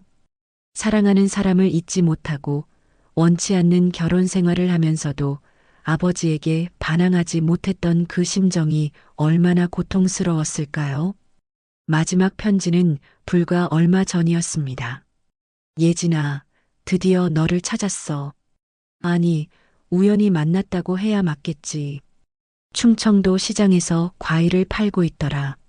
그리고 우리 딸이 있었어. 너를 닮은 예쁜 아이. 이제야 모든 걸 알았어. 왜 그때 돈을 받지 않고 사라졌는지. 너는 정말 끝까지 나를 지켜준 거구나. 그 다음 페이지에는 떨리는 글씨로 쓰여 있었어요. 이제 모든 걸 정리하고 너와 지아와 함께 살 거야. 아버지가 뭐라 하시든 회사가 어떻게 되든 상관없어. 너무 늦었지만 이제라도 가족이 되고 싶어. 기다려줘. 조금만. 명철은 더 이상 읽을 수가 없었습니다. 편지를 가슴에 안고 흐느꼈어요. 평생 눈물을 모르고 살았던 그가 아들의 방에서 처음으로 통곡했습니다. 자신이 무엇을 했는가? 아들의 사랑을 짓밟고 한 여자의 인생을 망치고 죄 없는 아이에게서 아버지를 빼앗았어요. 그리고 결국 아들마저 잃었습니다. 돈과 명예를 지키려다 정작 가장 소중한 것을 모두 잃은 것이었어요.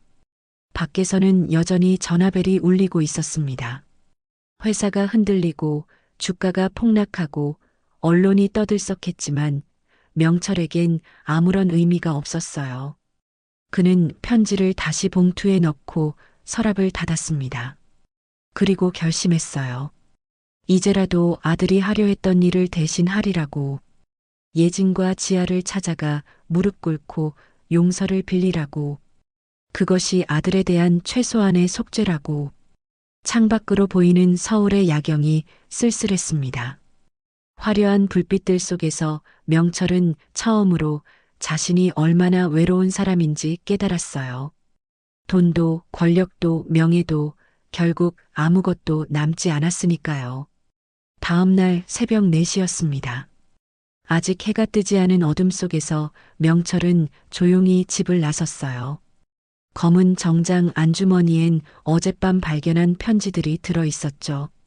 아들이 10년 동안 쓰고도 보내지 못한 편지들. 그것만이 지석의 마음을 증명할 유일한 증거였습니다.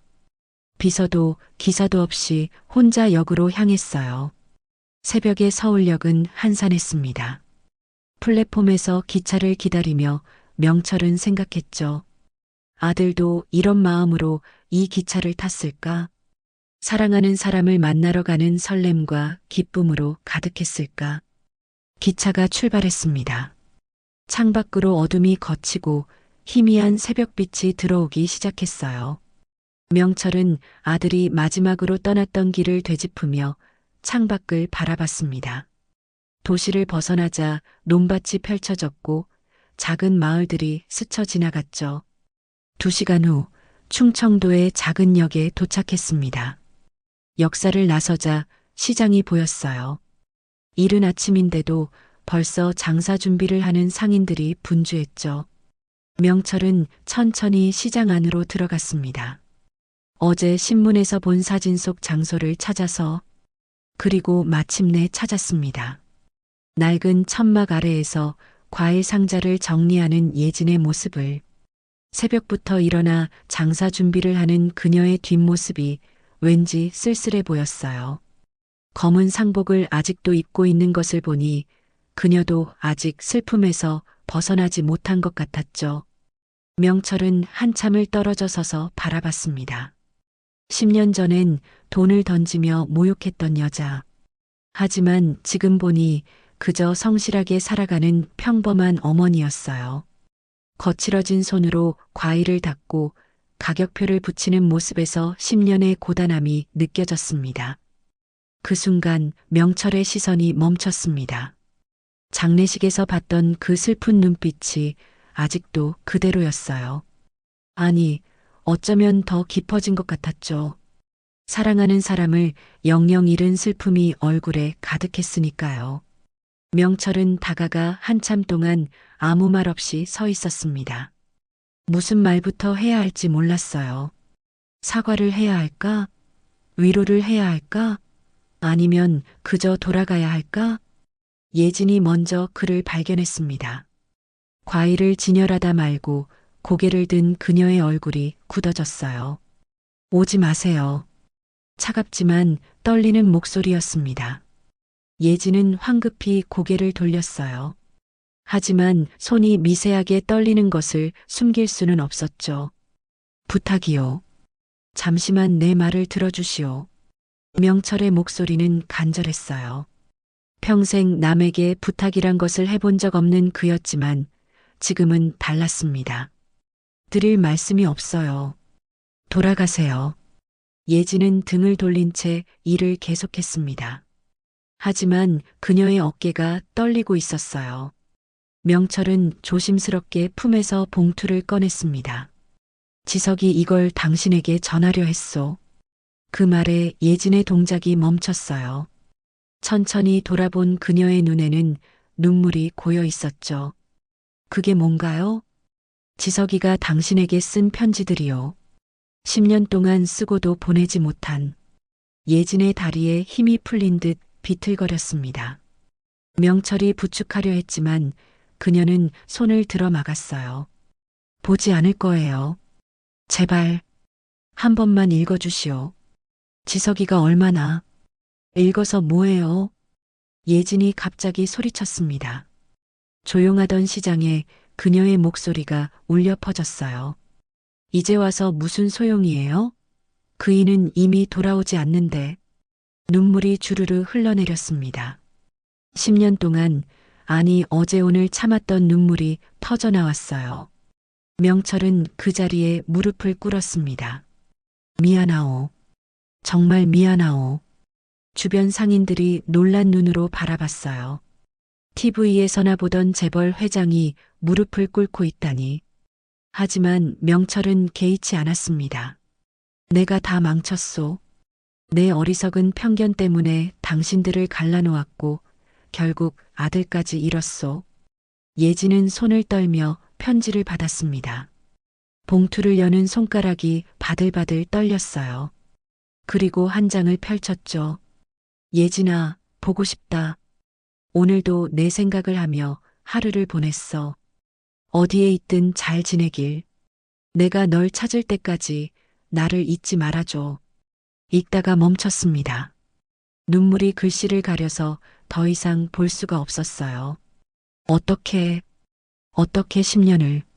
예지는 편지를 가슴에 안고 흐느꼈습니다. 날 잊지 못했구나. 끝까지 날. 명철도 눈물을 참을 수 없었어요. 편지가 수십 통이요. 결혼하고도 매년 당신 생각을 하며 쓴 편지들이요. 당신이 얼마나 그리웠는지, 얼마나 미안했는지. 예지는 다른 편지도 펼쳐봤어요. 가끔 내가 행복하게 살고 있을까 생각해. 누군가 좋은 사람을 만나서 결혼했을까? 그런 상상을 하면 미칠 것 같아. 드디어 너를 찾았어. 그리고 우리 딸이 있었어. 이제 모든 걸 정리하고 너와 지아와 함께 살 거야. 편지를 읽을수록 예진의 울음소리는 커졌어요. 바보 같은 사람. 왜 이제 와서, 왜 살아서는 오지 못하고. 그녀는 주저앉아 통곡했습니다. 10년의 기다림, 혹시나 하는 희망, 그리고 몇 달 전 다시 시작된 꿈. 모든 것이 산산조각난 슬픔이 터져 나왔어요.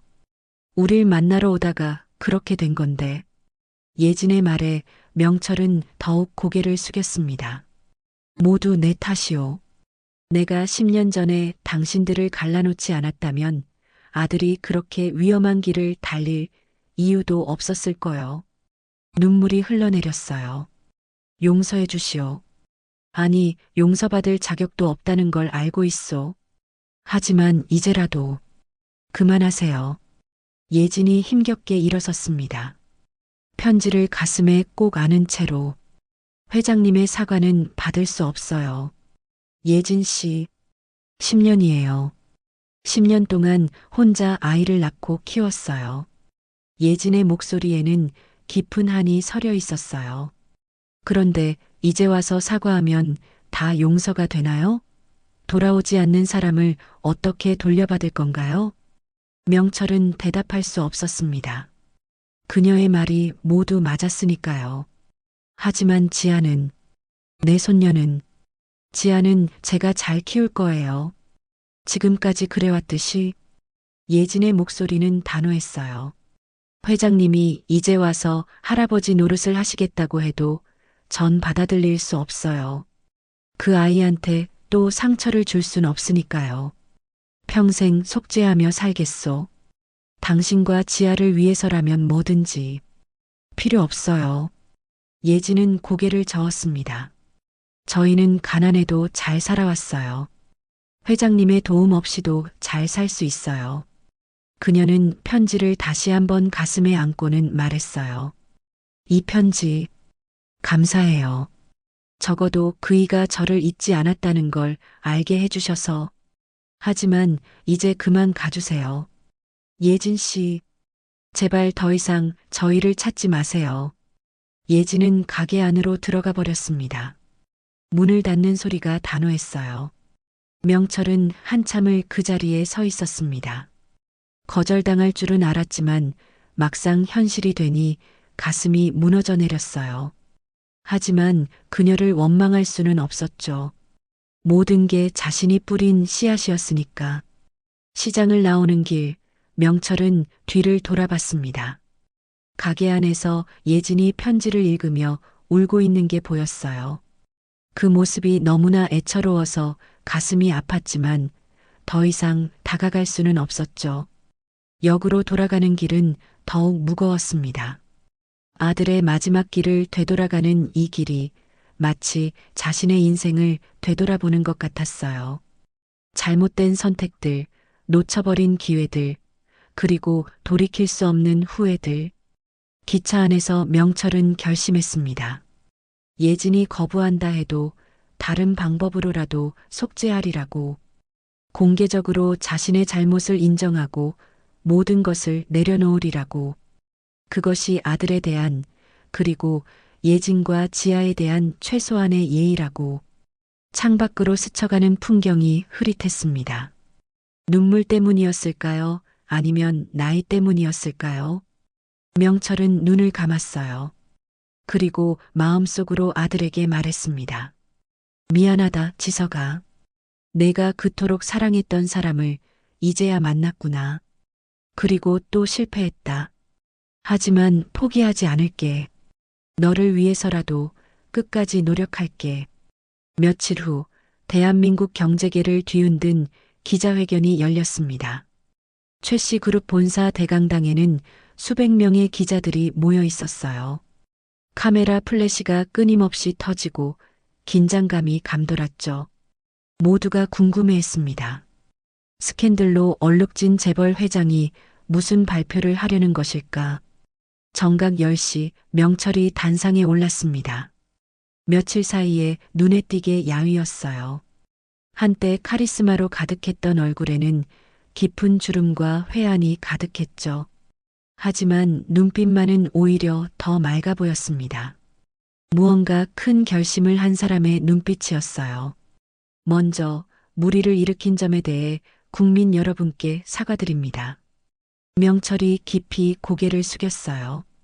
기자들이 술렁거렸죠. 재벌 총수가 이렇게 고개를 숙이는 것은 처음 보는 광경이었으니까요. 오늘 이 자리에서 중요한 발표를 하겠습니다. 그는 천천히 고개를 들고 말을 이어갔어요.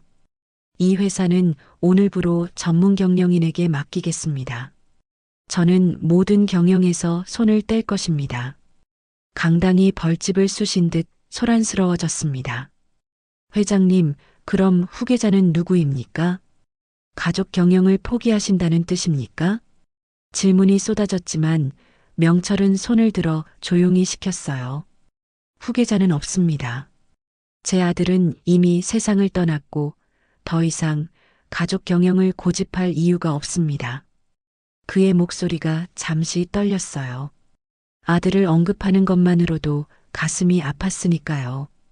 그리고 한 가지 더 발표하겠습니다. 명철은 잠시 숨을 고르고 말했습니다. 제 전 재산은 사회에 환원하겠습니다. 이번엔 정말로 강당이 뒤집어졌어요. 기자들은 믿을 수 없다는 표정으로 서로를 바라봤죠. 수조 원에 달하는 재산을 모두 사회에 환원한다니. 구체적으로는 미혼모와 한부모 가정을 위한 재단을 설립하겠습니다. 혼자 아이를 키우는 부모들이 차별받지 않고 아이들이 행복하게 자랄 수 있도록 돕겠습니다. 기자들은 재빨리 메모했어요. 왜 하필 미혼모 재단일까? 모두가 같은 생각을 했죠. 아마도 며칠 전 장례식장에 나타난 그 아이와 관련이 있을 거라고. 명철은 마치 그들의 생각을 읽은 듯 말을 이어갔습니다. 남은 생은 내 아들의 딸과 아들이 사랑했던 사람을 위해 쓰겠습니다. 플래시가 미친 듯이 번쩍였고 기자들의 웅성거림이 더욱 커졌어요. 그럼 그 아이를 공식적으로 인정하시는 겁니까? 손녀와 함께 사실 건가요? 명철은 쓸쓸하게 웃었습니다. 인정이고 뭐고 할 것도 없습니다. 그 아이는 내 손녀가 맞습니다. 다만 그는 잠시 말을 멈췄어요. 그들이 나를 받아들일지는 모르겠습니다. 내가 과거에 저지른 잘못이 너무 크니까요. 그리고는 카메라를 정면으로 바라보며 말했습니다. 마치 TV 너머 누군가에게 직접 전하는 메시지처럼 누군가의 삶을 무너뜨린 죄는 평생을 바쳐도 다 못 갚습니다. 하지만 이제라도 속죄하며 살겠습니다. 내가 상처 준 모든 이들에게 용서를 구하며 살겠습니다. 기자회견은 그렇게 끝났습니다. 명철은 더 이상의 질문을 받지 않고 단상을 내려왔어요. 뒤에서 비서들이 따라왔지만 그의 발걸음은 전보다 가벼워 보였죠. 모든 것을 내려놓은 사람의 걸음이었습니다. 한편 충청도의 작은 시장에서는 예진이 가게 구석에 놓인 작은 TV를 보고 있었습니다. 화면 속 명철의 모습이 비쳤어요. 야위고 초췌했지만 진심을 담아 말하는 모습이 낯설었죠. 10년 전 오만하고 차가웠던 그 사람과는 완전히 달라 보였습니다. 엄마, 뭐 봐요? 지아가 학교에서 돌아왔어요. 아이는 여느 때처럼 밝았지만 눈가엔 아직 슬픔이 남아 있었죠. 아니야, 뉴스 잠깐 봤어. 예지는 황급히 TV를 껐습니다. 하지만 지아는 이미 화면을 봤어요. 저 할아버지 아니에요? 장례식장에서 본. 지아야, 가방 정리하고 손 씻고 와. 간식 준비해 줄게. 예지는 화제를 돌렸어요. 아직 아이에게 모든 걸 설명할 준비가 되지 않았으니까요.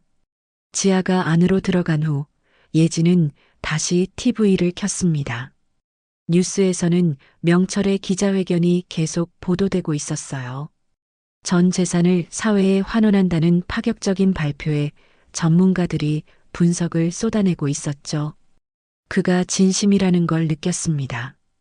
TV 속에서 누군가의 삶을 무너뜨린 죄는 평생을 바쳐도 다 못 갚는다고 말하는 그의 눈에는 진짜 후회가 담겨 있었어요. 며칠 전 무릎 꿇고 사과하던 그 모습이 거짓이 아니었다는 걸 알 수 있었죠. 예지는 눈을 감았습니다. 지난 10년의 세월이 주마등처럼 스쳐 지나갔어요. 홀로 아이를 낳던 날, 아빠를 찾는 지아를 달래던 수많은 밤들, 그리고 몇 달 전 기적처럼 다시 만난 지석. 왜 이렇게 늦게 온 거야? 그녀는 중얼거렸어요. 지석이 다시 나타났을 때의 그 떨림이 아직도 생생했죠.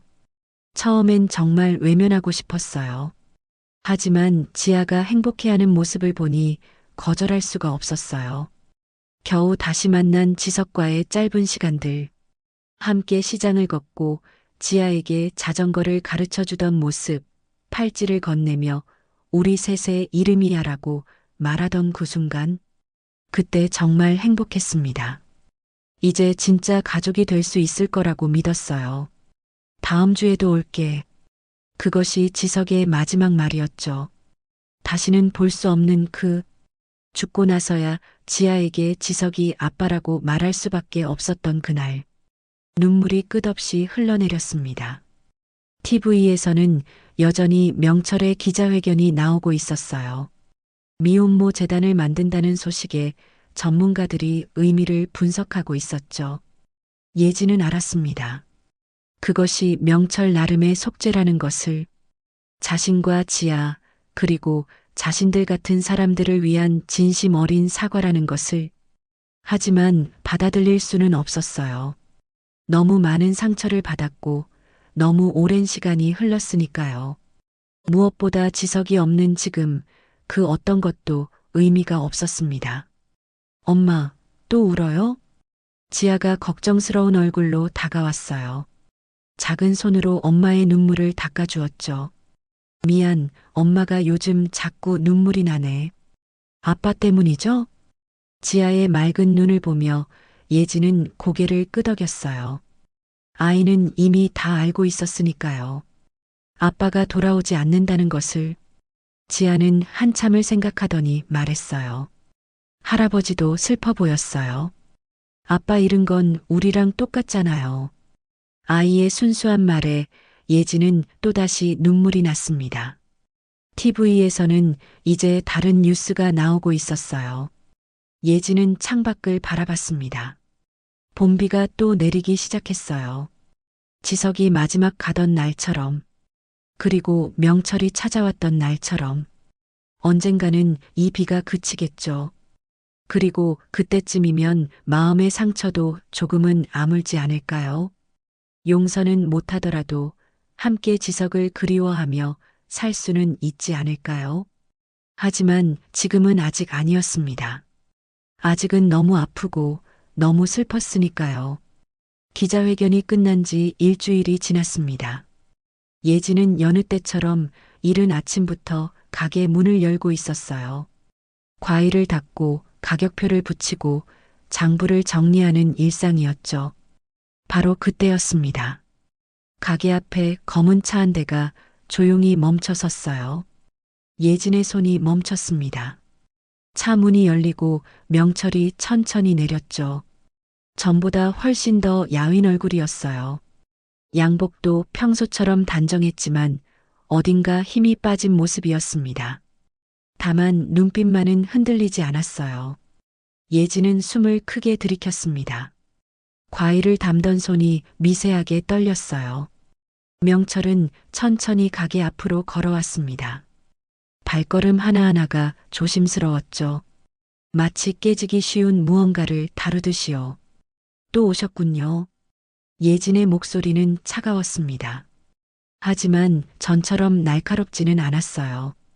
직접 얼굴을 보고 말하고 싶었소? 명철은 예진의 앞에 섰습니다. 두 사람 사이에 과일 상자들이 놓여 있었죠. 보이지 않는 벽처럼요. 한참 동안 침묵이 흘렀습니다. 시장의 소음만이 두 사람 사이를 채웠어요. 상인들의 호객 소리, 손님들의 발소리, 그리고 바람에 흔들리는 천막 소리. 명철이 먼저 입을 열었습니다. 이제라도 속죄하며 살고 싶소. 당신과 지아를 책임질 수 있게 해주시오. 명철의 눈가가 붉어졌습니다. 아이가 클 때까지만이라도 내가 그 곁을 지키게 해주오. 예진의 눈가도 젖어들었어요. 하지만 쉽게 대답할 수는 없었습니다. 책임이라니요. 이젠 그럴 이유도 없잖아요. 이건 의무가 아니라 속죄요. 명철은 고개를 깊이 숙였습니다. 햇빛에 반사된 그의 머리카락엔 흰머리가 가득했어요. 내 잘못을 되돌릴 순 없소. 하지만 아이의 삶만은 내가 바르게 지켜주고 싶소. 바로 그때였습니다. 할아버지, 가게 안에서 지아가 뛰어나왔어요. 학교에서 돌아온 아이는 명철을 보자마자 환하게 웃었습니다. 그 순수한 미소에 명철의 가슴이 찢어지는 것 같았어요. 할아버지, 이제 엄마를 받아주시는 건가요? 지아의 맑은 눈이 할아버지를 올려다봤습니다. 아이는 세상 모든 것을 이해하는 것처럼 조용히 물었어요. 명철은 무릎을 꿇고 지아와 눈높이를 맞췄습니다. 거친 땅바닥에 양복 바지가 더럽혀졌지만 개의치 않았어요. 그래, 10년 전에 그러지 못해서 정말 미안하구나. 그의 목소리가 떨렸습니다. 이제 내 엄마가 용서해 줄 때까지 기다릴 거야. 지아는 작은 손으로 할아버지의 주름진 손을 꼭 잡았어요. 그럼 저도 같이 기다릴게요. 할아버지 혼자 기다리면 외로우니까. 그 말에 명철의 눈에서 눈물 한 방울이 떨어졌습니다. 평생 남들 앞에서 울지 않았던 그가 시장 한가운데서 조용히 눈물을 흘렸어요. 예진은 그 모습을 바라보다가 고개를 돌렸습니다. 자신의 눈에서도 눈물이 흐르고 있었거든요. 10년의 한과 분노가 조금씩 녹아내리는 것 같았어요. 예진의 목소리가 작게 떨렸습니다. 시간이 지나면 말을 끝맺지 못했어요. 하지만 명철은 알았습니다. 그것이 거절이 아니라는 것을요. 고맙소. 명철은 천천히 일어났습니다. 무릎에 묻은 먼지를 털지도 않은 채로요. 그날이 올 때까지 내 삶을 걸겠소. 그는 차에서 작은 봉투 하나를 꺼내 조심스럽게 내밀었어요. 이건 지아의 학비요. 아이가 하고 싶은 공부를 마음껏 할 수 있게 해주고 싶소. 예진은 처음엔 거절하려 했습니다. 하지만 지아를 바라보는 명철의 눈빛을 보고는 말을 삼켰어요. 그 눈빛엔 진심이 있었으니까요. 지아를 위해서만 받겠어요. 명철은 작게 고개를 숙이고 돌아섰습니다. 차로 돌아가는 그의 뒷모습이 어딘가 가벼워 보였어요. 무거운 짐을 조금 내려놓은 사람처럼요. 시간이 흘렀습니다. 그 후로 명철은 매주 조용히 가게를 찾아왔어요. 처음엔 멀찍이 서서 지켜보기만 했습니다. 예진이 무거운 상자를 나를 때면 얼른 다가가 거들었고, 지아가 학교에서 돌아올 시간이면 문구점에서 공책을 사다 건넸죠. 말은 많지 않았습니다. 그저 묵묵히 옆에 있을 뿐이었어요. 예진도 처음엔 불편해했지만 점점 그의 존재에 익숙해졌습니다. 어느 날 지하의 학교에서 학부모 상담 날이 있었어요. 예진은 혼자 가려 했지만 명철이 먼저 물었습니다. 내가 함께 가도 되겠소? 조심스러운 목소리였어요. 예진은 잠시 망설이다가 고개를 끄덕였습니다. 할아버지라면 괜찮을 것 같아요. 그날 선생님은 깜짝 놀랐어요. 예진과 함께 온 노신사가 너무나 정중하고 조용했거든요. 지아는 정말 착한 아이예요. 친구들도 잘 돌보고 공부도 열심히 하고요. 선생님의 칭찬에 명철의 눈가에 미소가 번졌습니다. 처음으로 짓는 진짜 미소였어요. 계절이 바뀌고 또 바뀌었습니다. 봄과 여름이 지나 가을이 찾아왔어요. 지아는 점점 자랐고 예진의 표정도 조금씩 부드러워졌습니다. 명철은 여전히 매주 찾아왔고 이제는 함께 밥을 먹기도 했죠. 어느 가을 저녁이었습니다. 지아가 할아버지에게 종이 한 장을 내밀었어요. 크레파스로 그린 그림이었죠. 할아버지, 이거 드릴게요. 그림 속엔 네 사람이 있었습니다. 엄마, 아빠, 지아, 그리고 할아버지. 네 사람 모두 활짝 웃고 있었어요. 하늘엔 무지개가 떠 있었고 땅엔 예쁜 꽃들이 피어 있었습니다. 명철은 그 그림을 두 손으로 조심스럽게 받았어요. 한참을 말없이 바라보다가 조용히 속삭였습니다. 지서가 미안하다. 아빠가 늦었구나. 그의 눈에서 눈물이 주르르 흘러내렸어요. 하지만 이 아이만큼은 꼭 지킬게. 내가 지키려 했던 이 아이를 내가 대신 지킬게.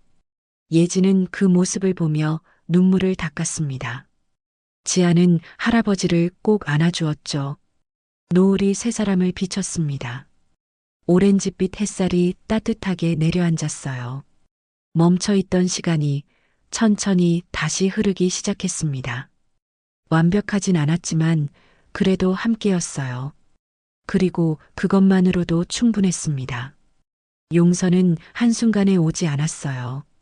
하지만 매일 조금씩 서로를 이해하고 받아들이는 시간이 쌓여갔습니다. 상처는 아물지 않았지만 이제는 함께 아파할 수 있었어요. 지석이 남긴 사랑이 이렇게 세 사람을 이어주고 있었습니다. 오늘의 이야기가 당신의 마음에 작은 울림을 드렸다면 앞으로도 당신의 나날에 잔잔한 위로가 될 이야기들로 찾아뵐 수 있도록 구독과 좋아요를 눌러주세요. 그리고 사연의 주인공을 위한 따뜻한 말씀도 댓글로 부탁드립니다. 당신의 오늘을 늘 응원합니다. 인생 나날이었습니다.